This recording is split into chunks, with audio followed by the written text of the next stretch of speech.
बिस्मिल्लाहिर्रहमानिर्रहीम। अस्सलामु अलैकुम। वेलकम टू एएस नॉवेल्स इन। कैसे हैं आप सब? उम्मीद है खैरियत से होंगे। एएस नॉवेल्स इन पर जो नया नावल शुरू किया जा रहा है उसका नाम है आबे हयात। आबे हयात नावल पीरे कामिल नावल का सीक्वल है। एक तरह से कहा जाए तो पीरे कामिल का दूसरा हिस्सा आबे हयात। तो चलिए शुरू करते हैं नावल की किस्त नंबर 1।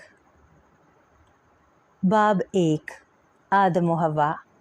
उसके पैरों के नीचे वो ज़मीन जैसे सब्ज़ मखमल की थी।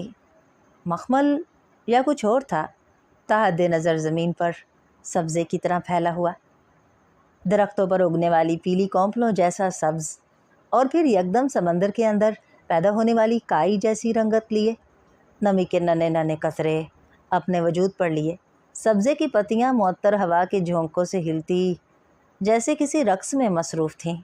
पानी के नन्हे शफाफ मोती सब्ज़ पत्तियों के वजूद पर फिसल रहे थे, संभल रहे थे, यूं जैसे मखमूर होकर बहक रहे हों। पत्तियों के वजूद से लिपटते, डगमगाते, संभलते, फिसलते। फिर हवा का एक झोंका चलता, सब्ज़े में एक लहर उठती, समंदर में जवार भाटा की पहली लहर की तरह उठती, रक्स करती, लहराती। वो सब्ज़े को सहलाती, बहलाती, एक अजीब सी सरशारी में मुब्तला करती, एक तरफ से दूसरी तरफ गुजर जाती। ज़मीन जैसे रक्स करने में मसरूफ़ थी। सब्ज़े का वजूद नन्हे नन्हे फूलों से सजा हुआ था, हर रंग के फूलों से, इतने रंग और इतने रंग जो नज़र को शशदर कर दें। सब्ज़े के वजूद पर बिखरे वो नन्हे नन्हे फूल यहाँ से वहाँ हर जगह थे। सब्ज़े में हवा से पैदा होने वाली हर लहर और हर मौज के साथ वो भी अजीब मस्ती और अजीब सरशारी से रक्स करने लगते। आसमान साफ था, आँखों को सुकून देने वाला हल्का नीला, और अब भी किसी गुंबद की तरह फैला हुआ, गहरा, ऊंचा, बहुत ऊंचा, यहाँ से वहाँ तक हर तरफ। हवा मुअत्तर थी, मखमूर थी, गुनगुना रही थी। वहाँ मौजूद हर शय के साथ अटखेलियाँ कर रही थी, हंसी छेड़ कर जाती, फिर पलट कर आती, कभी बहलाती, कभी थपकती, कभी थमती, फिर चलती, फिर गुनगुनाती, फिर लहराती। वहाँ थी, नहीं थी, कहाँ थी? वो किसी रास्ते पर था। क्या रास्ता था? वो किसी इंतज़ार में था। क्या इंतज़ार था? उसने एक गहरा सांस लिया। इस रास्ते के दोनों तरफ दो रोइया दरख्तों की कितार के एक दरख्त के साथ वो टिका खड़ा था। सहारा लिए या सहारा दिए वो आ गई थी। उसने बहुत दूर उस रास्ते पर उसे नमूदार होते देख लिया था। वो सफ़ेद लिबास में मलबूस थी, बहुत मुहीन, बहुत नफीस। वो रेशम था, अतलस था, कम ख्वाब या कुछ और था। इतना हल्का, इतना नाजुक के हवा का हल्का सा झोंका उस सफ़ेद गाउन नुमा लिबास को उड़ाने लगता। उसकी दूधिया पिंडलियाँ नज़र आने लगतीं। वो नंगे पाँव थी और सब्ज़े पर धरे उसके खूबसूरत पाँव जैसे सब्ज़े की नरमी को बर्दाश्त नहीं कर पा रहे थे। वो पाँव रखती, चंद लम्हों के लिए लड़खड़ाती, जैसे मखमूर होकर हंसती, फिर संभल जाती, फिर बड़े इश्तियाक से एक बार फिर कदम आगे बढ़ा देती। उसके स्याह बाल हवा के झोंकों से उसके शानों और उसकी कमर तक हलकोरे खा रहे थे, उसके गालों और चेहरे को चूमते आगे पीछे जा रहे थे। उसके चेहरे पर आते, उसके सीने से लिपटते, उसके कंधे पर, फिर हवा में लहरा कर एक बार फिर नीचे चले जाते। वो खूबसूरत स्याह चमकदार रेशमी जुल्फ़ें जैसे उसके सफ़ेद लिबास के साथ मिलकर उसके वजूद के साथ रक्स करने में मसरूफ़ थीं। उसके मरमरी वजूद पर वो सफ़ेद लिबास जैसे फिसल रहा था, संभाले नहीं संभल रहा था। हवा के हर झोंके के साथ वो उसके जिस्म के खदोखाल को नुमायाँ करता, उसे पैरों से कंधों तक चूमता, उसके वजूद के लम्स से मखमूर होता, होश खोता, दीवानावार उसके वजूद के गिर्द घूमता, किसी भंवर की तरह उसके जिस्म को अपनी गिरफ्त में लेता, उससे लिपट रहा था। हवा का दूसरा झोंका उसकी स्याह रेशमी जुल्फ़ों को भी इस रक्स में शामिल कर देता। वो उसके कंधों और कमर पर वालिहाना अंदाज में फिसलती, हवा में हल्का सा उड़ती, फिर नरमी और मुलायमत से उसके चेहरे और सीने पर गिरती, उसके वजूद से फूटती खुशबू से यकदम सरशार होती, پھر اس کے جسم کو جیسے اپنے وجود سے چھپانے کی کوشش کرنے لگتی۔ ہوا کا ایک اور جھونکا انہیں ہولے سے اٹھا کر پھر نیچے پھینک دیتا۔ اب اس رقص میں اب پھر اس کے سفید لباس کی باری تھی۔ وہ آگے بڑھایا۔ وہ اس کی طرف متوجہ نہیں تھی۔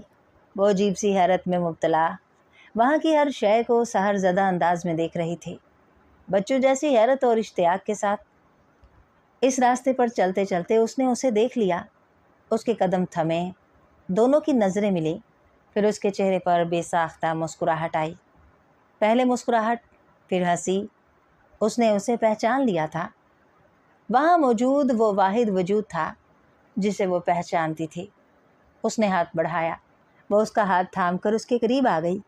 دونوں ایک عجیب سی سرشاری میں ایک دوسرے کی آنکھوں میں آنکھیں ڈالے دیکھتے رہے۔ اس کی گہری سیاہ مسکراتی ہوئی آنکھیں ہیروں کی کنیوں کی طرح چمک رہی تھی، اور یہ چمک اسے دیکھ کر بڑھ گئی تھی۔ اس کے خوبصورت گلابی ہونٹوں پر نمی کی ہلکی سی تہ تھی، یوں جیسے وہ ابھی کچھ پی کر آئی ہو۔ اس کی ٹھوڑی ہمیشہ کی طرح اٹھی ہوئی تھی۔ اس کی سراہی دار گردن کو دیکھتے ہوئے اس نے اس کا دوسرا ہاتھ بھی اپنی گرفت میں لے لیا۔ اس کی آنکھوں کی چمک اور اس کی مسکراہٹ گہری ہوئی۔ وہ جیسے اس لمس سے واقف تھی۔ پھر وہ دونوں بے اختیار ہنسے۔ تم میرا انتظار کر رہے تھے؟ ہاں، بہت دیر کر دی؟ نہیں، بہت زیادہ نہیں۔ وہ اس کا ہاتھ تھامے اس راستے پر چلنے لگا۔ ہوا اب بھی ان دونوں کے وجود کے ساتھ اور وہاں موجود ہر شے کے ساتھ اٹکیلیاں کرنے میں مصروف تھی۔ وہ اب بھی بچوں جیسی حیرت اور خوشی کے ساتھ وہاں موجود ہر شے کو کھوجنے میں مصروف تھی۔ اس کی کھلکھلاہٹ اور شفاف ہنسی وہاں فضا کو ایک نئے رنگ سے سجانے لگے تھے۔ فضا میں یکدم ایک عجیب دل فریب سا ساز بجنے لگا تھا۔ وہ ٹھٹکی، پھر بے اختیار کھلکھلائی۔ اس کے ہاتھ سے ہاتھ چھڑاتے ہوئے اس نے اس راستے پر قدم آگے بڑھائے۔ پھر مرد نے اسے دونوں بازو ہوا میں پھیلائے رقص کے انداز میں گھومتے دیکھا۔ وہ بے اختیار ہنسا۔ وہ اس راستے پر کسی ماہر بیلرینا کی طرح رقص کرتی دور جا رہی تھی۔ اس کے جسم پر موجود سفید لباس اس کے گھومتے جسم کے گرد ہوا میں اب کسی پھول کی طرح رقصاں تھا۔ وہ اب آہستہ آہستہ ہوا میں اٹھنے لگی تھی۔ ہوا کے معطر جھونکے بڑی نرمی سے اسے جیسے اپنے ساتھ لیے جا رہے تھے۔ وہ اب بھی اسی طرح ہنستی رقص کے انداز میں بازو پھیلائے گھوم رہی تھی۔ وہ سحر زدہ اسے دیکھتا رہا۔ وہ اب کچھ گنگنا رہی تھی۔ فضا میں یکدم کوئی ساز بجنے لگا تھا۔ پہلے ایک، پھر دوسرا، پھر تیسرا، پھر بہت سارے۔ پوری کائنات یکدم جیسے کسی سمفنی میں ڈھل گئی تھی، اور وہ اب بھی ہوا میں رقصاں تھی، کسی مخملی پر کی طرح ہوا کے دوش پر اوپر نیچے جاتے۔ وہ سحر زدہ اسے دیکھ رہا تھا۔ اس کی ساتھی رقص کرتے ہوئے ایک بار پھر اسے دیکھ کر کھلکھلا کر ہنسی۔ پھر اس نے اپنا ایک ہاتھ بڑھایا، یوں جیسے اسے اپنے پاس آنے کی دعوت دے رہی ہو۔ وہ ہنس پڑا۔ وہ ہاتھ بڑھاتی اور وہ کھینچا نہ چلا آتا۔ وہ بھی اس کا ہاتھ پکڑے اب فضا میں رقصاں تھا، زمین سے دور، اس کے قریب، اس کے ساتھ۔ یکدم وہ رکی جیسے کائنات ٹھہر گئی ہو۔ وہ اب آسمان کو دیکھ رہی تھی۔ پھر یکدم آسمان تاریک ہو گیا۔ دن رات میں بدل گیا تھا، اور رات دن سے بڑھ کر خوبصورت تھی۔ سیاہ آسمان خوبصورت چمکتے ہوئے ستاروں سے سجا ہوا تھا، ہر رنگ کے ستاروں سے، اور ان سب کے درمیان چاند تھا، کسی داغ کے بغیر، روشنی کا منبع۔ دن کی روشنی اجلی تھی، سکون آور تھی، مدہوش کر دینے والی تھی۔ رات کی روشنی میں بے شمار رنگ تھے۔ کائنات میں ایسے رنگ انہوں نے کب دیکھے تھے، کہاں دیکھے تھے؟ زمین جیسے ہر رنگ کی روشنی میں نہا رہی تھی۔ ایک ستارہ ٹمٹماتا، پھر دوسرا، پھر تیسرا، اور زمین پر کبھی ایک رنگ بڑھتا، کبھی دوسرا، کبھی تیسرا۔ آسمان کو جیسے کسی نے روشنیوں میں پرو دیا تھا۔ وہ اس کا ہاتھ پکڑے جیسے سرشاری کی انتہا پر پہنچی ہوئی تھی۔ اس کی حیرت، اس کی سرشاری جیسے اسے محظوظ کر رہی تھی، گدگدا رہی تھی۔ وہ اب پھر زمین پر آ گئے تھے۔ رات ایک بار پھر دن میں بدل گئی تھی۔ سبزہ، پھول، پتے، مہکتی معطر ہوا، سب وہیں تھے۔ اس کے ساتھ چلتے چلتے اس نے اپنے پیروں کے نیچے آتے مخملی سبزے پر سجے پھولوں کو دیکھا۔ پھر ہاتھ بڑھایا، اس کے ہاتھ میں وہ پھول آ گیا، پھر دوسرا، پھر تیسرا۔ پھر دور دور تک پھیلے سبزے کے سارے پھول جیسے کسی مقناطیس کی طرح اس کی طرف آئے تھے، سینکڑوں، ہزاروں، لاکھوں، لاتعداد، بے شمار، اتنے کہ اس کے ہاتھ سنبھال نہیں پائے تھے۔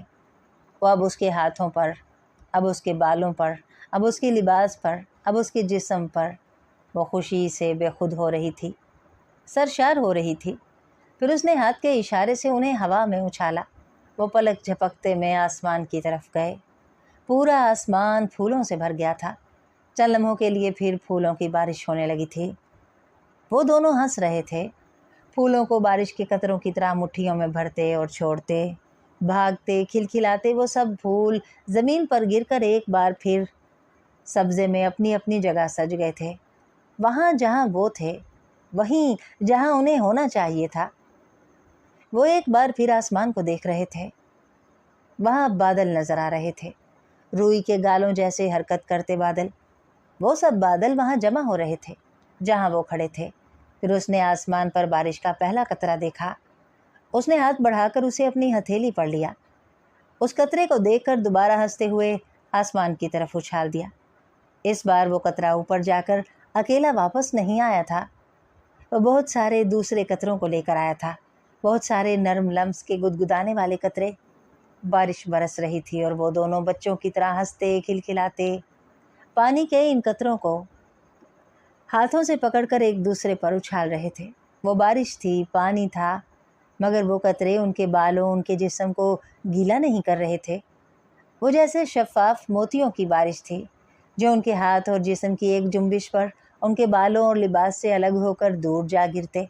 سبزے اور پھولوں کے اوپر اب بارش کے شفاف موتی جیسے قطروں کی ایک تہ سی آ گئی تھی، یوں جیسے کسی نے زمین پر کوئی شیشہ پھیلا دیا ہو اور وہ اس شیشے پر چل رہے تھے۔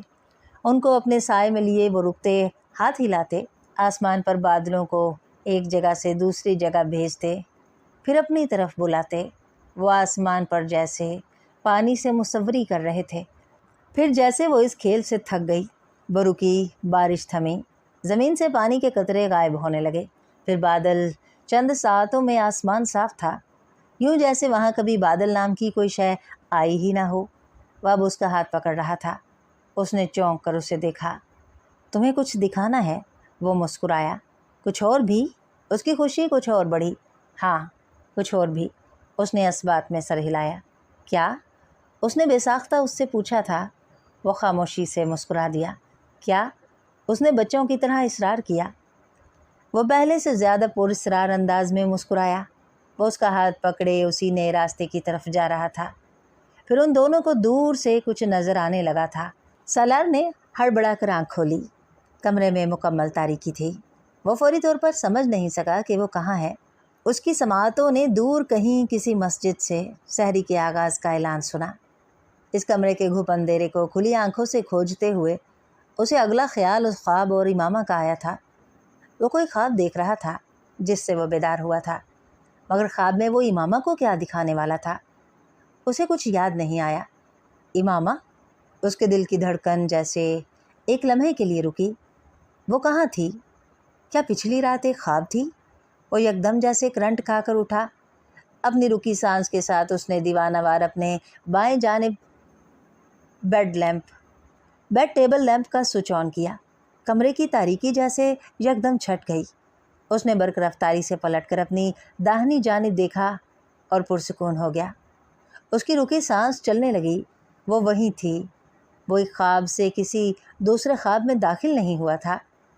یکدم آن ہونے والے بیڈ سائڈ ٹیبل لیمپ کی تیز روشنی چہرے پر پڑنے پر امامہ نے نیند میں بے اختیار اپنے ہاتھ اور بازو کی پشت سے اپنی آنکھوں اور چہرے کو ڈھک دیا۔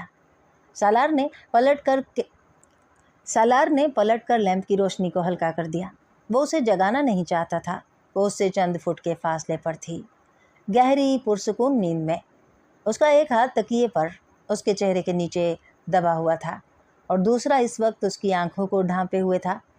اس کی ادھ کھلی ہتھیلی اور کلائی پر مہندی کے خوبصورت نقش و نگار تھے، مٹتے ہوئے نقش و نگار، لیکن اب بھی اس کے ہاتھوں اور کلائیوں کو خوبصورت بنائے ہوئے تھے۔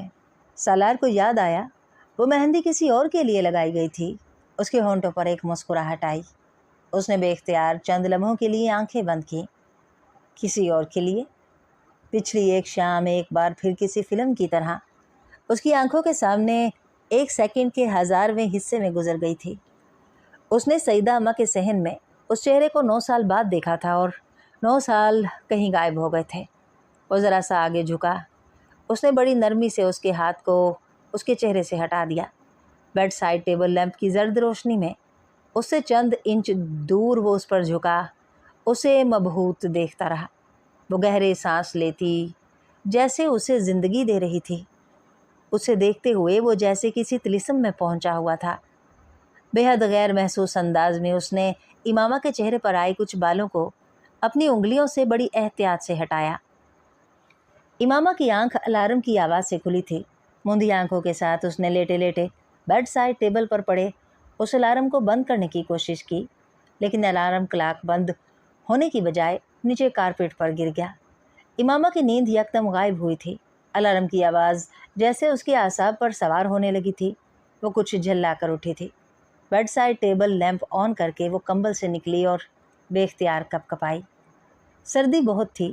اس نے کمبل ہٹاتے ہوئے بیڈ کی پائنتی کی طرف اپنی اونی شال ڈھونڈنے کی کوشش کی۔ وہ وہاں نہیں تھی۔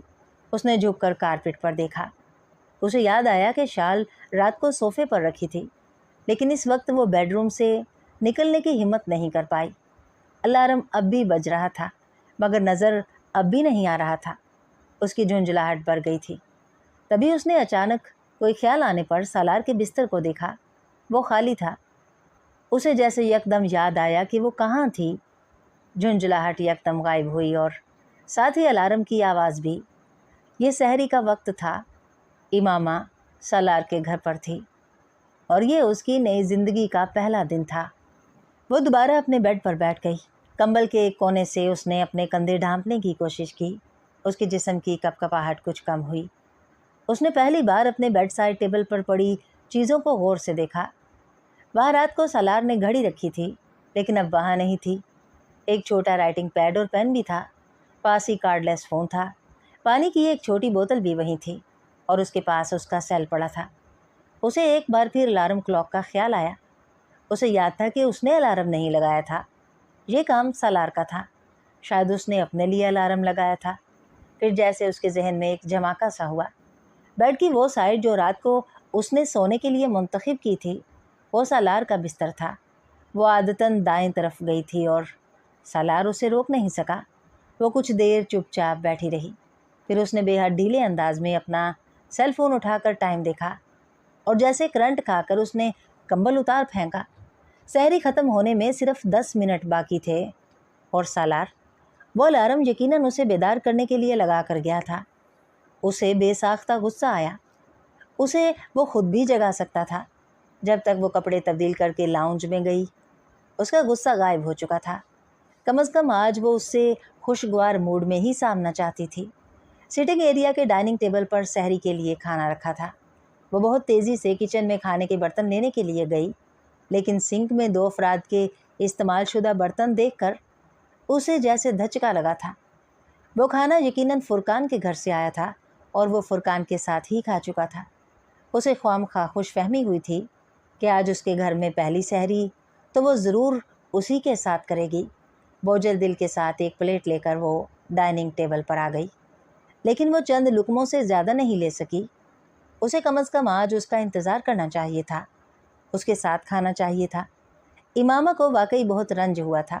چند لقموں کے بعد ہی وہ بڑی بے دلی سے ٹیبل سے برتن اٹھانے لگی۔ برتن دھوتے دھوتے اذان ہونے لگی تھی جب اسے پہلی بار خیال آیا کہ سالار گھر میں نظر نہیں آ رہا۔ اپنے ہاتھ میں موجود پلیٹ دھوتے دھوتے وہ اسے اسی طرح سنک میں چھوڑ کر باہر آ گئی۔ اس نے سارے گھر میں دیکھا، وہ گھر میں نہیں تھا۔ پھر کچھ خیال آنے پر وہ بیرونی دروازے کی طرف آئی۔ دروازہ مقفل تھا، لیکن ڈور چین ہٹی ہوئی تھی۔ وہ یقیناً گھر پر نہیں تھا۔ کہاں تھا؟ اس نے نہیں سوچا تھا۔ اس کی رنجیدگی میں اضافہ ہوا۔ وہ اس کی شادی کے دوسرے دن اسے گھر پر اکیلا چھوڑ کر کتنی بے فکری سے غائب ہو گیا تھا۔ اسے پچھلی رات کی ساری باتیں جھوٹ کا پلندہ لگی تھیں۔ واپس کچن میں آ کر وہ کچھ دیر بے حد دل شکستگی کی کیفیت میں سنک میں پڑے برتنوں کو دیکھتی رہی۔ وہ محبوبہ سے بیوی بن چکی تھی، مگر اتنی جلدی تو نہیں۔ नाज बरदारी ना सही, ख्याल तो करना चाहिए। उसकी आज़र्दगी में कुछ और इजाफा हुआ था। चंद घंटों के अंदर कोई इतना बदल सकता है, मगर रात को तो वो उसकी रंजीदगी बढ़ती जा रही थी। यकीनन सब कुछ झूठ ही कह रहा होगा, वरना मेरा कुछ तो ख्याल करता। वो रंजीदगी अब सदमे में बदल रही थी। वो नमाज पढ़ चुकी थी और सालार का अभी भी कहीं नामो निशान नहीं था। उसे थोड़ी सी तशवीश हुई। अगर वो फजर की नमाज के लिए भी गया था तो अब तक तो उसे आ जाना चाहिए था। फिर उसने इस तशवीश को सर से झटक दिया। सालार जिस वक्त दोबारा अपार्टमेंट में आया वो गहरी नींद में थी। बेडरूम की लाइट ऑफ थी और हीटर ऑन था। वो और फुरकान फजर की नमाज से बहुत देर पहले मस्जिद में चले जाते और कुरान पाक की तिलावत करते थे। फजर की नमाज के बाद वो दोनों वहीं से बिल्डिंग के जिम में चले जाते और तकरीबन 1 घंटे के वर्क आउट के बाद वहाँ से आते। और आज ये दुरानिया आमना के इमामा होने की वजह से कुछ लंबा हो गया था। फुरकान सहरी के वक्त उन दोनों के लिए खाना लेकर आया था और वो भून चक्का बैठा रह गया था। और रात को सालार के जिस बयान को सदमे की वजह से जहनी हालत में होने वाली किसी खराबी का नतीजा समझ रहा था, वो कोई जहनी खराबी नहीं थी। वो इत्मीनान से उसके सामने बैठा सहरी कर रहा था और फुरकान उसे रश्क से देख रहा था। रश्क के अलावा कोई उस पर कर भी क्या सकता था? क्या हुआ? सालार ने सहरी करते हुए उसकी इतनी लंबी खामोशी पर उसे कुछ हैरानी से देखा। फुरकान उसके सामने बैठा यकटुक उसे देख रहा था। तुम आज अपनी नज़र उतरवाना, फुरकान ने बिलाखिर उससे कहा। अच्छा, वो हंस पड़ा। इससे ज़्यादा है मकाना बात कम अज़ कम इस गुफ्तगू के बाद कोई नहीं कर सकता था। मैं मजाक नहीं कर रहा, फुरकान ने अपने गिलास में पानी उंडेलते हुए बेहद संजीदगी से कहा। जो कुछ हुआ था उसे समझने से ज़्यादा उसे हज़म करने में उसे दिक्कत हो रही थी। किसी को भी हो सकती थी, सवाए सामने बैठे हुए उस शख्स के जो इस वक्त कांटे के साथ ऑमलेट का आखिरी टुकड़ा अपने मुंह में रख रहा था। और अगर कोई सदका वगैरह दे सको तो और भी बेहतर है। फुरकान ने उसके रद्द अमल को मुकम्मल तौर पर नज़रअंदाज करते हुए कहा। सालार अब भी खामोश रहा। आमना सहरी नहीं करेगी? फुरकान को यकदम ख्याल आया। सो रही है वो अभी। मैं अलार्म लगा आया हूँ, अभी काफ़ी वक्त है सहरी का टाइम होने में। सालार ने कुछ लापरवाही से उससे कहा। फुरकान अब बस करो। उससे बात करते करते वो एक बार फिर फुरकान की नज़रों से झुंझलाया। वो फिर उसे वैसे ही देख रहा था। मुझे इस तरह आंखें फाड़ के देखना बंद करो, उसने इस बार कुछ खफगी से फुरकान से कहा। तुम बहुत नेक आदमी हो सालार, अल्लाह तुमसे बड़ा खुश है। वो आमलेट का एक और टुकड़ा लेते लेते फुरकान की बात पर ठिठक गया। उसकी भूख यकदम ख़त्म हो गई थी। मज़ीद एक लफ्ज़ कहे बगैर उसने प्लेट पीछे हटा दी और अपने बर्तन उठाकर अंदर किचन में ले गया।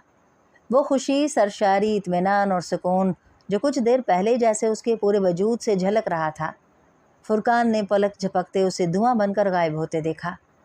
मस्जिद की तरफ जाते हुए फुरकान ने बिलाखिर उससे पूछा था, इतने चुप क्यों हो गए हो? वो उसी तरह खामोशी से चलता रहा। मेरी कोई बात बुरी लगी है? वो अब भी खामोश रहा। मस्जिद के दरवाजे पर अपने जोगर्स उतार कर अंदर जाने से पहले उसने फुरकान से कहा, मुझे तुम सब कुछ कह लेना फुरकान, लेकिन कभी नेक आदमी मत कहना। फुरकान कुछ बोल नहीं सका। सालार मस्जिद में दाखिल हो गया था। इमामा की आंख 11 बजे सेल फ़ोन पर आने वाली एक कॉल से खुली थी। वो डॉक्टर सिब्त अली थे। उनकी आवाज़ सुनते ही उसका दिल भर आया था। मैंने आपको नींद से जगा दिया, वो माजरत ख्वाहाना अंदाज में बोले। उन्होंने उसकी रुंधी हुई आवाज़ पर गौर नहीं किया था। नहीं, मैं उठ गई थी, उसने बिस्तर से उठते हुए झूठ बोला। वो उसका हाल अहवाल पूछते रहे। वो बड़े बोझल दिल के साथ तकरीबन खाली उस जहनी के आलम में हूँ हाँ में जवाब देती रही। चंद मिनट और बात करने के बाद उन्होंने फ़ोन बंद कर दिया। कॉल ख़त्म करते हुए उसकी नज़र अपने सेल फ़ोन में चमकते उसके नाम पर पड़ी थी। वो चौंक उठी। उसे फौरी तौर पर याद नहीं आया कि उसने सालार का नाम और फ़ोन नंबर कब महफूज किया था। यकीनन ये भी उसी का कारनामा होगा। उसने उसका SMS पढ़ना शुरू किया। प्लीज़ जागने के बाद मुझे मैसेज करना, मुझे ज़रूरी बात करना है। उसे न जाने क्यों उसका मैसेज पढ़कर गुस्सा आया। बड़ी जल्दी याद आ गई मैं, वो मैसेज का टाइम चेक करते हुए बड़बड़ाई। वो शायद 10:50 पर आया था। अगर ऑफ़िस जाते हुए उसे मैं याद नहीं आई तो ऑफ़िस में बैठकर कैसे आ सकती हूँ। वो इस वक्त उससे जी भरकर बदगुमान हो रही थी और शायद ठीक हो रही थी। وہ پچھلی رات اس کے لیے چیف گیسٹ تھی اور اگلی صبح وہ اس کے ساتھ بن بلائے مہمان جیسا سلوک کر رہا تھا۔ کم از کم امامہ اس وقت یہی محسوس کر رہی تھی۔ وہ اس وقت وہ باتیں سوچ رہی تھی جو سالار کے وہم و گمان میں بھی نہیں تھیں۔ وہ کچھ عجیب انداز میں خود ترسی کا شکار ہو رہی تھی۔ اس نے کمبل تہہ کرتے ہوئے بستر ٹھیک کیا اور بیڈ روم سے باہر نکل آئی۔ اپارٹمنٹ کی خاموشی نے اس کی اداسی میں اضافہ کیا تھا۔ کھڑکیوں سے سورج کی روشنی اندر آ رہی تھی۔ کچن کے سنک میں وہ برتن ویسے ہی موجود تھے جس طرح وہ چھوڑ کر گئی تھی۔ وہ بے حد بے دلی سے اپنے کپڑے نکال کر نہانے کے لیے چلی گئی۔ واش روم سے باہر نکلتے ہی اس نے سب سے پہلے سیل فون چیک کیا تھا۔ وہاں کوئی میسج تھا اور نہ کوئی مسڈ کال۔ چند لمحے سیل فون پکڑے بیٹھی رہی، پھر اس نے اپنی ساری انا اور سارے غصے کو بالائے طاق رکھ کر اسے میسج کر دیا۔ اس کا خیال تھا وہ اسے فوراً کال کرے گا، لیکن اس کا یہ خیال غلط ثابت ہوا تھا۔ 5 منٹ، 10 منٹ، 15 منٹ اس نے اپنی انا کو کچھ اور مٹی کرتے ہوئے اسے میسج کیا۔ بعض دفعہ میسج پہنچتے بھی تو نہیں ہیں۔ اس نے اپنی عزت نفس کی ملامت سے بچنے کے لیے بے حد کمزور تعویل تلاش کی۔ آج کل ویسے بھی نیٹ ورک اور سگنلز کا اتنا زیادہ مسئلہ ہے۔ عزت نفس نے اسے جواباً ڈوب مرنے کے لیے کہا تھا۔ ارے بیٹا، میں تو کب سے تمہارے فون کے انتظار میں بیٹھی ہوں۔ تمہیں اب یاد آئی سعیدہ اماں کی؟ سعیدہ اماں نے اس کی آواز سنتے ہی گلا کیا۔ اس نے جواباً بے حد کمزور بہانے پیش کیے۔ سعیدہ اماں نے اس کی وضاحتوں پر غور نہیں کیا۔ سالار ٹھیک تو ہے نا تمہارے ساتھ؟ انہوں نے اس سوال کے مضمرات کا اس صورتحال میں سوچے بغیر پوچھا اور امامہ کے صبر کا جیسے پیمانہ لبریز ہو گیا تھا۔ وہ یکدم پھوٹ پھوٹ کر رونے لگی تھی۔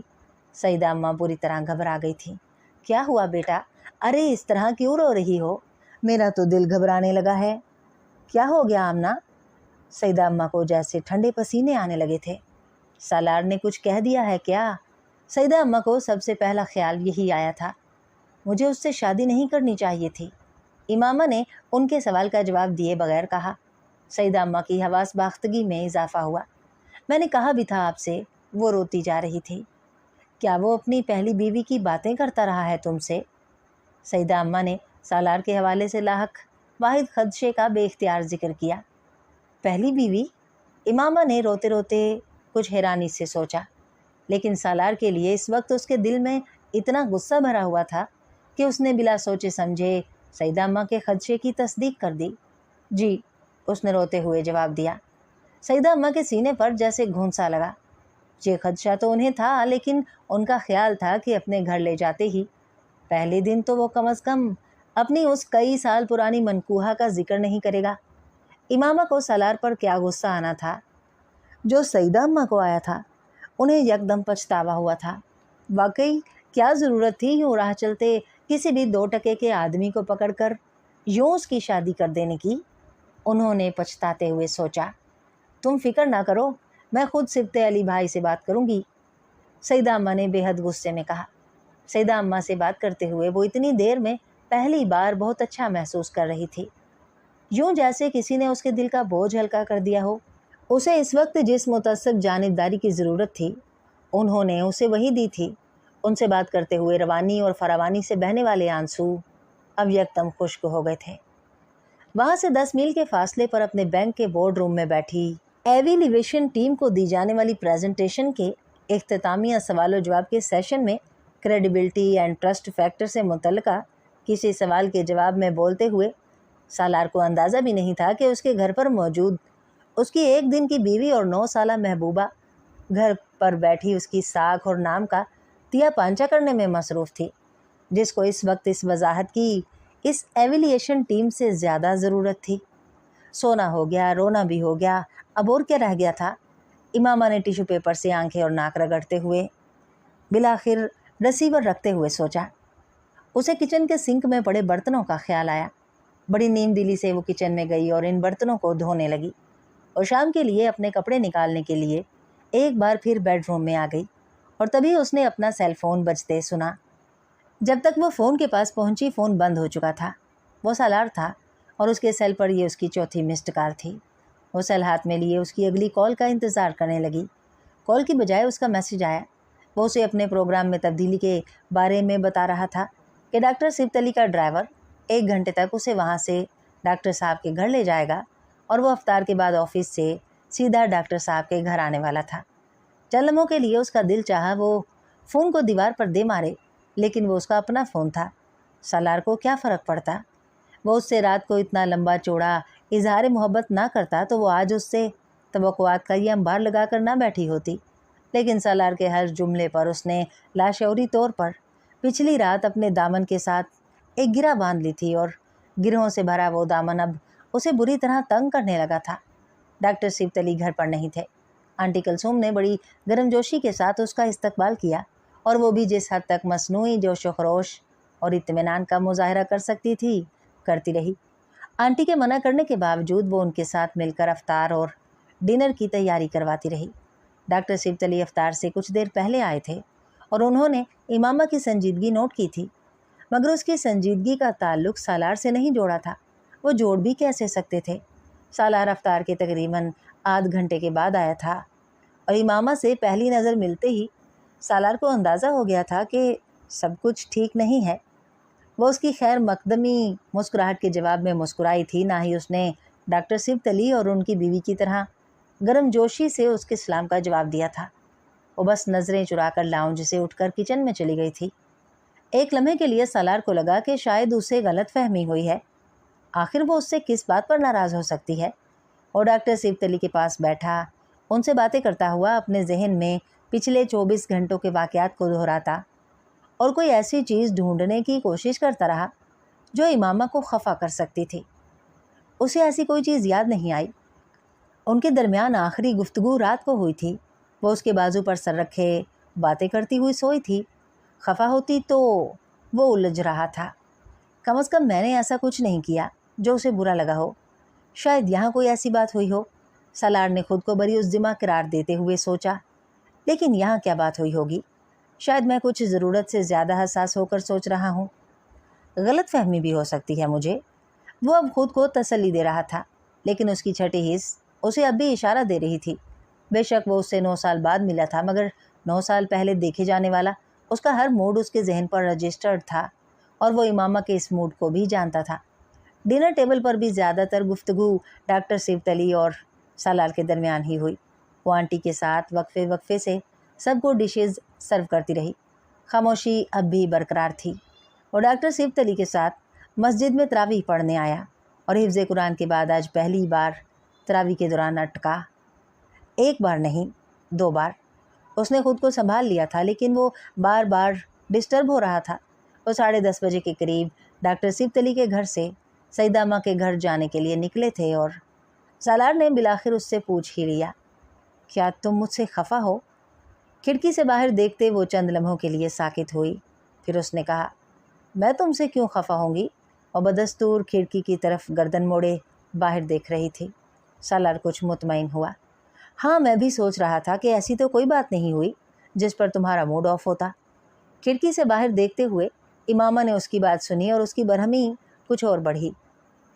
यानी मैं अकल से पैदल हूँ जो बिला वजह अपना मूड ऑफ करती फिर रही हूँ और उसने मेरे रवैये और हरकतों का नोटिस ही नहीं लिया। मैं आज तुम्हें फ़ोन करता रहा लेकिन तुमने फ़ोन ही नहीं उठाया, वो ड्राइव करते हुए कह रहा था। इमामा को सोचते हुए अजब सी तसल्ली हुई।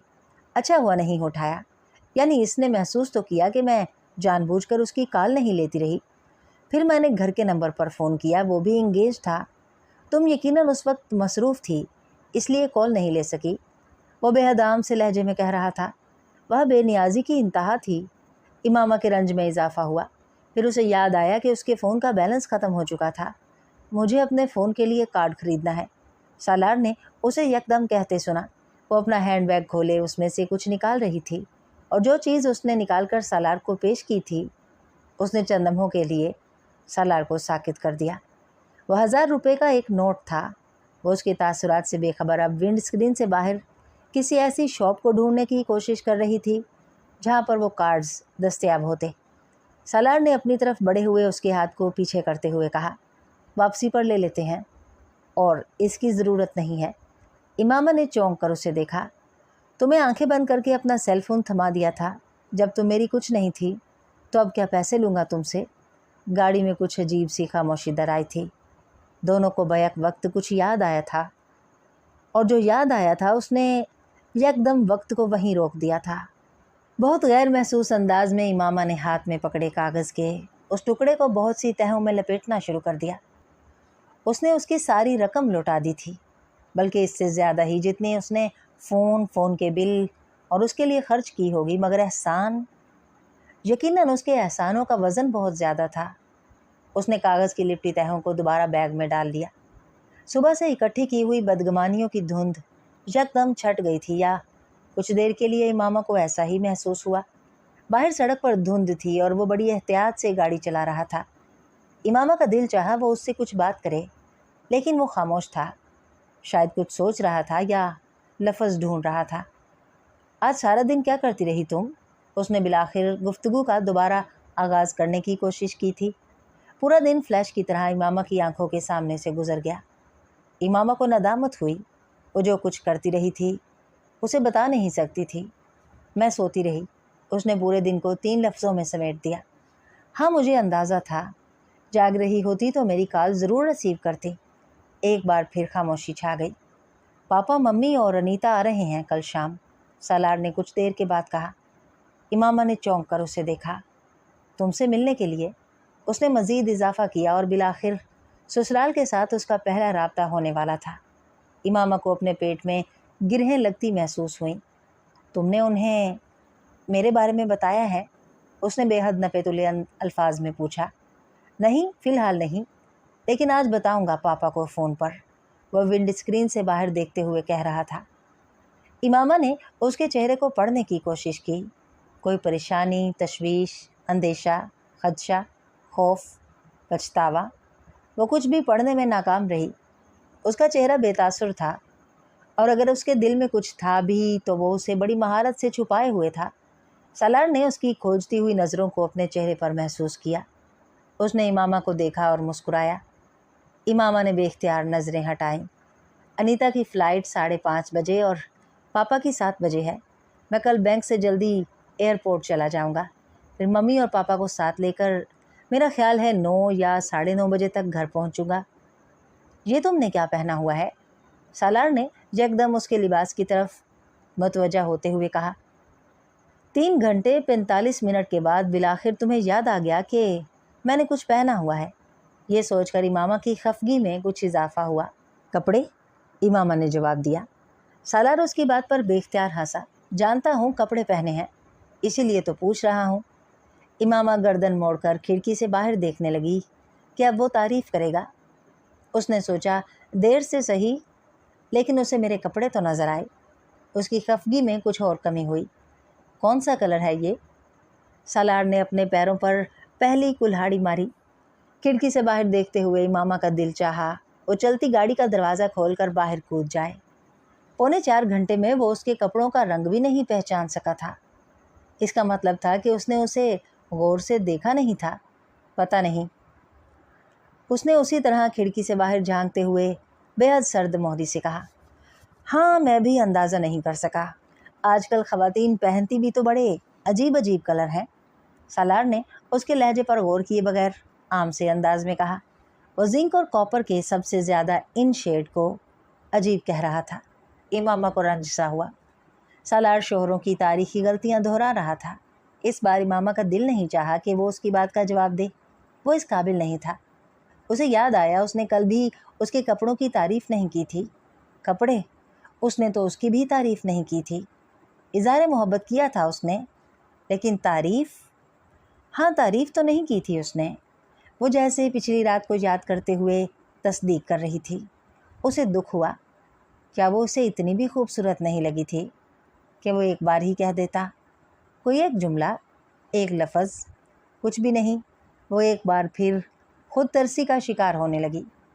औरत इज़हार मोहब्बत और सताइश को कभी हम मायने नहीं समझती। ये काम मर्द करता है और गलत करता है। ड्राइविंग करते हुए सालार को अंदाज़ा नहीं हुआ कि गुफ्तगू के लिए मौज़ूआत की तलाश में इधर उधर की बातें करते उसने किस कदर संगीन मौजू को छेड़ दिया था। वो बड़े इत्मीनान से जैसे एक बारूदी सुरंग के ऊपर पाँव रख कर खड़ा हो गया था, जो उसके पाँव उठाते ही फट जाती। सईदामा की गली में गाड़ी पार्क करने के बाद सालार ने एक बार फिर इमामा के मूड में तब्दीली महसूस की। اس نے ایک بار پھر اسے اپنا وہم گردانا۔ ابھی کچھ دیر پہلے ڈاکٹر سبتلی کے گھر پر بھی غلط فہمی کا شکار رہا۔ آخر ہو کیا گیا ہے مجھے؟ وہ بھلا کیوں صرف 24 گھنٹے میں مجھ سے ناراض ہوتی پھرے گی؟ اس نے اطمینان سے سوچا۔ سیدہ اماں دروازہ کھولتے ہی امامہ سے لپٹ گئی تھیں۔ چند لمحوں بعد وہ آنسو بہا رہی تھیں۔ سالار جزبز ہوا۔ آخر اتنے عرصے سے وہ اکٹھی رہ رہی تھیں، یقیناً دونوں ایک دوسرے کو مس کر رہی ہوں گی۔ اس نے بالآخر خود کو سمجھایا۔ سیدہ اماں نے سالار کے سلام کا جواب دیا، نہ ہی ہمیشہ کی طرح اسے گلے لگا کر پیار کیا۔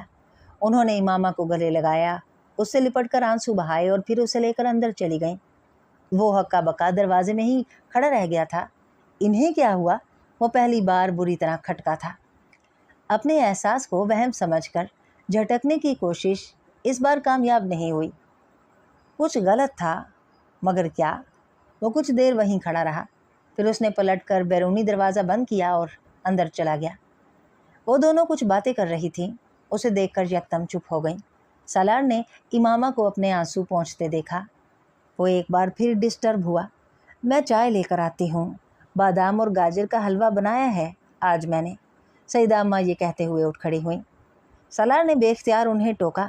سیدہ اماں، کسی چیز کی ضرورت نہیں ہے، ہم لوگ کھانا کھا کر آئے ہیں اور چائے بھی پی لی ہے، صرف آپ سے ملنے کے لیے آئے ہیں۔ وہ کہتے کہتے رک گیا۔ اسے احساس ہوا کہ وہ پیشکش سرے سے اسے کی ہی نہیں گئی تھی۔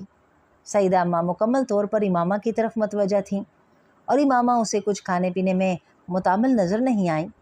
میں کھاؤں گی اور میں آپ کے ساتھ چلتی ہوں، آپ کس طرح اٹھائیں گی برتن؟ امامہ نے سیدہ اماں سے کہا اور پھر ان کے ساتھ ہی کچن میں چلی گئی۔ سالار ہونکوں کی طرح وہاں بیٹھا رہ گیا۔ اگلے 15 منٹ وہ اس صورتحال پر غور کرتا رہا، وہیں بیٹھا کمرے کی چیزوں کو دیکھتا رہا۔ بالآخر 15 منٹ کے بعد امامہ اور سیدہ اماں کی واپسی ہوئی۔ اسے امامہ کی آنکھیں پہلے سے کچھ زیادہ سرخ اور متورم لگیں۔ یہی حال کچھ اس کی ناک کا تھا۔ وہ یقیناً کچن میں روتی رہی تھی، مگر کس لیے؟ وہ اب الجھ رہا تھا۔ کم از کم اب وہ آنسو اسے سیدہ اماں اور اس کی باہمی محبت و یگانگت کا نتیجہ نہیں لگ رہے تھے۔ سیدہ اماں کے چہرے اور آنکھوں میں اسے پہلے سے بھی زیادہ سرد مہری نظر آئی۔ اسے اس وقت چائے میں دلچسپی تھی، نہ حلوے کی طلب۔ کچھ بھی کھانا اس کے لیے بدہضمی کا باعث ہوتا، لیکن جو ماحول یکدم وہاں بن گیا تھا اس نے اسے ضرورت سے زیادہ محتاط کر دیا تھا۔ کسی انکار کے بغیر اس نے خاموشی سے پلیٹ میں تھوڑا سا حلوہ نکالا۔ امامہ نے ڈاکٹر سبتلی کے گھر کی طرح یہاں بھی اس سے پوچھے بغیر اس کی چائے میں 2 چمچ چینی ڈال کر اس کے سامنے رکھ دی، پھر اپنی پلیٹ میں لیا ہوا حلوہ کھانے لگی۔ چند منٹوں کی خاموشی کے بعد بالآخر سیدہ اماں کی قوت برداشت جواب دے گئی تھی۔ اپنے ہاتھ میں پکڑی پلیٹ ایک طرف رکھتے ہوئے انہوں نے اپنی اینک کو ناک پر ٹھیک کرتے ہوئے تیز نظروں سے سالار کو گھورا۔ بیویوں کے بڑے حقوق ہوتے ہیں۔ اپنی پلیٹ میں ڈالے حلوے کو چمچ سے ہلاتے سالار ٹھٹکا۔ اس نے پہلے سیدہ اماں کو دیکھا، پھر امامہ کو۔ وہ بھی ٹھٹکی تھی اور کچھ گڑبڑائی بھی۔ سالار کی پیٹھ پیچھے اس کی برائی اور اس سے گلے شکوے کرنا اور بات تھی، مگر اس کے سامنے بیٹھ کر وہی کچھ دہرانا، خاص طور پر جب ان الزامات کا کچھ حصہ کسی جھوٹ پر مبنی ہو، وہ واقعی گھبرا گئی تھی۔ سالار کو یہ سوال نہیں تبصرہ لگا۔ جی، اس نے ان کی تائید کی۔ وہ مرد دوزخ میں جاتے ہیں جو اپنی بیویوں کو تنگ کرتے ہیں، سیدہ اماں نے اگلا جملہ بولا۔ اس بار سالار فوری طور پر تائید نہیں کر سکا۔ وہ خود مرد تھا اور شوہر بھی، لاکھ وہ امامہ پر مرتا ہو، لیکن بیوی کی موجودگی میں اس تبصرے کی تائید اپنے پاؤں پر کلہاڑی مارنے کے مصداق تھا۔ وہ شادی کے دوسرے ہی دن اتنی فرما برداری نہیں دکھا سکتا تھا جس پر وہ بعد میں ساری عمر پچھتاتا۔ اس بار کچھ کہنے کی بجائے اس نے چائے کا کپ ہونٹوں سے لگا لیا۔ اس کی خاموشی نے سیدہ اماں کو کچھ اور تپا دیا۔ دوسروں کے دل کو دکھانے والے کو اللہ کبھی معاف نہیں کرتا۔ سالار نے حلوہ کھاتے کھاتے اس جملے پر غور کیا، پھر تائید میں سر ہلا دیا۔ جی بالکل۔ سیدہ اماں کو اس کی ڈھٹائی پر غصہ آیا۔ شریف گھرانے کے مردوں کا یہ وتیرہ نہیں ہے کہ دوسروں کی بیٹیوں کو پہلے بیاہ کر لے جائیں اور پھر انہیں پہلی بیویوں کے قصے سنانے بیٹھ جائیں۔ امامہ کی جیسے جان پر بن گئی۔ یہ کچھ زیادہ ہی ہو رہا تھا۔ آپ کی چائے ٹھنڈی ہو رہی ہے اماں، اس نے صورتحال سنبھالنے کی کوشش کی۔ سالار نے باری باری ان دونوں کو دیکھا۔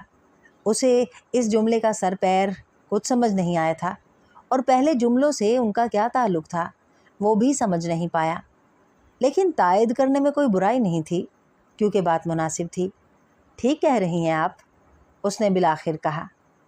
उसकी सआदतमंदी ने सईदा अम्मा को मज़ीद तपा दिया। शक्ल से कैसा शरीफ लग रहा है, इसीलिए तो सिब्त भाई भी धोखा खा गए। उन्होंने डॉक्टर सिब्त अली को गलती करने पर छूट दी। आमना के लिए बहुत रिश्ते थे, सईदा अम्मा ने सिलसिला कलाम जोड़ा। उन्हें अंदाज़ा नहीं था कि वो एक गलत आदमी को इमामा की कदर कीमत के बारे में गलत लेक्चर दे रही थी। हलवे की प्लेट हाथ में लिए सालार ने एक नज़र इमामा को देखा, फिर सईदा अम्मा को, जो बेहद जोश व खरोश से ये कह रही थी। ये सामने वाले ज़हूर साहब के बड़े बेटे ने आमना को कहीं देख लिया था, माँ बाप को साफ साफ कह दिया। उसने कहा कि शादी करूँगा तो इसी लड़की से। खाला की बेटी के साथ बचपन की मंगनी भी तोड़ दी। इस बार सालार ने हलवे की प्लेट टेबल पर रख दी। वो कम अज़ कम इमामा के किसी ऐसे रिश्ते की तफसीलात मज़े से हलवा खाते हुए नहीं सुन सकता था। इमामा ने इस बार सईदा अम्मा को रोकने की कोशिश नहीं की थी। बड़ी ही आमियाना बात थी, लेकिन वो भी जैसे चाहती थी कि कोई सालार को बताए कि वो काबिल कदर है। वो उसे सिर्फ बीवी समझकर बर्ताव नहीं कर सकता। जूते घिस गए लड़के की माँ के यहाँ के चक्कर लगा लगा कर। मोहल्ले के हर मुअज़्ज़िज़ आदमी से कहलवाया उसने। मेरे बेटों तक को इंग्लैंड फ़ोन कराया इस रिश्ते के लिए, सईदा अम्मा बोल रही थी। सालार अब बेहद संजीदा था और इमामा कदरे लाताल्लुकी के अंदाज में सर झुकाए हलवे की प्लेट में चम्मच हिला रही थी। उसके माँ बाप ने कहा कि जो चाहें हक महर में लिखवा लें, बस अपनी बच्ची को हमारी बेटी बना दें। सालार ने बेहद जताने वाले अंदाज में अपनी रिस्ट वॉच यूं देखी जैसे उसे देर हो रही थी। सईदा अम्मा को उसकी इस हरकत पर बुरी तरह ताव आया। इस गुफ्तगू के जवाब में कम अज़ कम वो उससे इस बेनियाजी की तवक्को नहीं कर रही थी। अभी आज भी उसकी माँ आई हुई थी। बहुत अफसोस से कह रही थी कि बड़ी ज़्यादती की उनके बेटे के साथ मैंने। एक बार नहीं 2 बार कह रही थी कि हमें छोड़कर किसी ऐरे गैरे के साथ पकड़कर ब्याह दिया। मेरा बेटा क्यों नज़र नहीं आया आपको? रानियों की तरह रखता आमना को, देख देख कर जीता उसे। सईदा अम्मा अब मुबालगा आमेज़ी की आखिरी हदूद को छूने की सरतोड़ कोशिश कर रही थी। सामने बैठे हुए शख्स के चेहरे पर अब भी मरूबियत नाम की कोई चीज़ नमूदार नहीं हुई थी। वो संजीदा चेहरे के साथ उन्हें यकटुक देख रहा था। सईदा अम्मा को लगा उन्होंने उसके साथ शादी करके वाकई आमना की किस्मत फोड़ी थी। बेहद खफगी के आलम में उन्होंने सर्दी के मौसम में भी पानी का गिलास उठाकर एक घूंट में पिया था। उसकी ये खामोशी इमामा को भी बुरी तरह चुभी थी। और रात को उससे क्या कुछ कह रहा था और अब यहाँ सईदा अम्मा को बताने के लिए उसके पास एक लफ्ज़ भी नहीं था कि वो उसके लिए अहम है या वो उसका ख्याल रखेगा या कोई और वादा, कोई और तसल्ली, कोई और बात। कुछ तो कहना चाहिए था उसे सईदा अम्मा के सामने। उसे अजीब बेकदरी और बेवकूफ़ी का एहसास हुआ था। रंज कुछ और सिवा हुआ, फासला कुछ और बड़ा था। उसने किसी दूसरे के सामने भी उसे तारीफ़ के 2 लफ्ज़ों के काबिल भी नहीं समझा था। अकेले में तारीफ़ ना करे, लेकिन यहाँ ही कुछ कह देता, कुछ तो। उसका दिल एक बार फिर भर आया। वो ये नहीं चाहती थी कि सालार उससे रवायती शोहरों वाला रवैया रखे, लेकिन ख़ुद वो उससे रवायती बीवी वाली सारी तवक्कुआत लिए बैठी थी। बहुत देर हो गई, मेरा ख्याल है हमें अब चलना चाहिए। मुझे सुबह ऑफिस जाना है, आजकल काम कुछ ज़्यादा है। सालार का पैमाना सब्र लबरेज हो गया था। उसने बड़े तहम्मुल के साथ सईदा अम्मा से कहा और फिर उठकर खड़ा हो गया। वो अब इमामा के खड़े होने का मुंतज़िर था, लेकिन इमामा ने टेबल पर रखे बर्तन उठाकर ट्रे में रखते हुए उसे देखे बगैर बड़ी सर्दमोहरी के साथ कहा, मैं आज यही रहूँगी सईदा अम्मा के पास। सालार चंद लम्हों के लिए बिल्कुल भौंचक्का रह गया। उसने पिछले कई घंटों में एक बार भी ऐसा कोई इरादा जाहिर नहीं किया था कि वो सईदा अम्मा के पास रात गुजारने का इरादा रखती है, और अब यकदम बैठे बिठाए ये फ़ैसला। हाँ बिल्कुल, यहीं छोड़ जाओ इसे, सईदा अम्मा ने फौरी तायद की। इमामा उसके इनकार की मुंतज़िर थी। ठीक है, वो रहना चाहती है तो मुझे कोई एतराज़ नहीं, सालार ने बड़ी सहूलत से कहा था। बर्तन समेटती इमामा ने बेयकीनी से उसे देखा। उसने 1 मिनट के लिए भी उसे साथ ले जाने पर इसरार नहीं किया था। वो इतना तंग आया हुआ था उससे। इससे पहले कि सालार कुछ और कहता, वो एक छपाके के साथ कमरे से निकल गई। सईदा अम्मा ने बेहद कहर आलूद नज़रों से उसे देखा। सालार ने जैसे इमामा के हर इल्ज़ाम की तस्दीक कर दी थी। सालार को इमामा के यूं जाने की वजह समझ में आई, न सईदा अम्मा की इन मलामती नज़रों का मफ़हूम समझ सका। वो गुफ्तगू जितनी अपसेट करने वाली थी, उतना ही इमामा का यकदम किया जाने वाला ये ऐलान था कि वो आज वहीं रहेगी। उसे बुरा लगा था, लेकिन इतना बुरा नहीं लगा था कि वो इस पर एतराज़ या खफगी का इजहार करता, और वो भी सईदा अम्मा के सामने। ओके, मैं चलता हूँ फिर। और सईदा अम्मा के साथ बाहर सहन में निकल आया। उसका ख्याल था इमामा किचन में बर्तन रखकर उसे खुदा हाफिज़ कहने तो ज़रूर आएगी, लेकिन वो नहीं आई थी। वो कुछ देर सईदा अम्मा से बेमकसद बातें करता सहन में खड़ा उसका इंतज़ार करता रहा। सईदा अम्मा के लहजे में इतनी सर्द मोहरी ना होती तो उनसे इमामा को बुलवाने का कहते हुए उसे झिझक महसूस ना होती। सईदा अम्मा के घर से निकलते हुए उसने पहली बार इस मोहल्ले में उनके सामने वाले घर को सर उठाकर देखा था। वहाँ से अकेले वापस आना उसे खल रहा था। वो इतने साल उसके बगैर ही रहा था। उसे कभी तन्हाई नहीं चुभी थी। उसने एक रात उसके साथ गुजारी थी और तन्हाई का मफ़हूम उसकी समझ में आ गया था। वहाँ से वापसी की ड्राइव उसकी ज़िंदगी की सबसे तवील ड्राइव थी।